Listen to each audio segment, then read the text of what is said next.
lagi bersama saya Virgin. Pada video kali ini saya masih akan membahas tentang masing-masing bahan dasar dan bahan pengikat dari sediaan gel, salep, pasta, dan juga sediaan krim. Selanjutnya ada polyethylene glycol atau PEG. Adalah polimer yang banyak digunakan dalam industri farmasi, pangan, dan juga kosmetik. Secara kimiawi, PEG merupakan sekelompok polimer sintetik yang larut dalam air dan memiliki kesamaan struktur kimia berupa adanya gugus hidroksil primer pada ujung rantai polyether yang mengandung oksietilen. Polyethylene glycol ini sendiri digunakan sebagai humektan pada sediaan krim. Yang selanjutnya ada metil selulosa.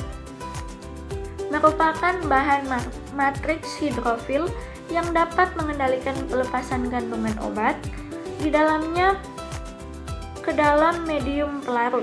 Metil selulosa dapat membentuk lapisan hidrogel dengan viskositas tinggi pada sekeliling sediaan setelah kontak cairan medium pelarut, dan untuk metil selulosa ini digunakan sebagai gelling agent dan sebagai polimer.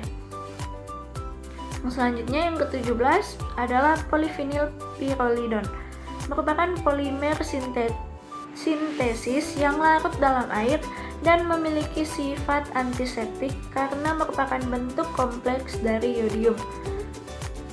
Polyvinyl pyrrolidone digunakan sebagai zat tambahan dalam sediaan. Yang selanjutnya, ether selulosa. Merupakan bagian dari selulosa yang ada di alam. Dalam farmasi, turunan ether selulosa sering digunakan dalam sediaan farmasi karena memiliki sifat yang khas. Ether selulosa ini digunakan sebagai polimer dalam sediaan karena merupakan turunan dari metil selulosa. Yang selanjutnya yang ke-19 ada natrium karboksimetil selulosa.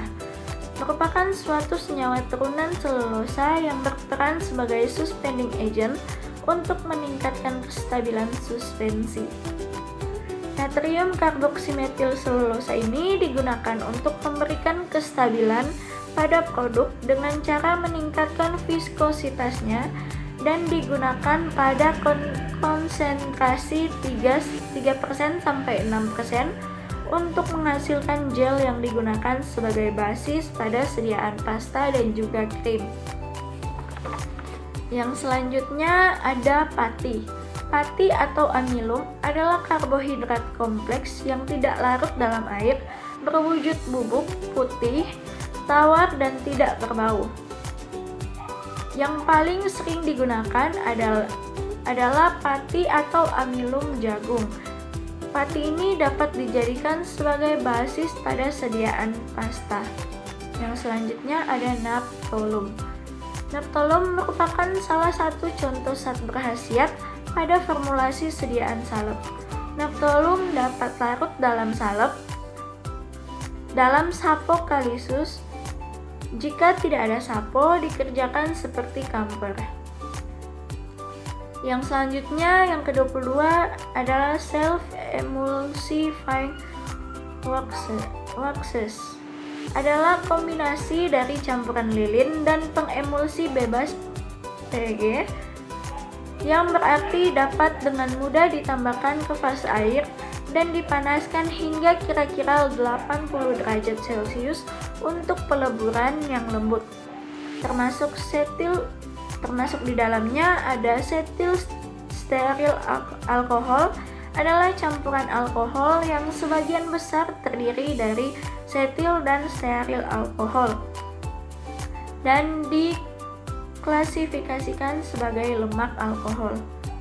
Self-emulsing ini digunakan sebagai pengemulsi serta zat meningkat viskositas encer dan tidak berair, dan juga bisa digunakan untuk memberi rasa emolian pada kulit dan dapat digunakan dalam emulsi tipe air dalam minyak dan minyak dalam air pada sediaan krim.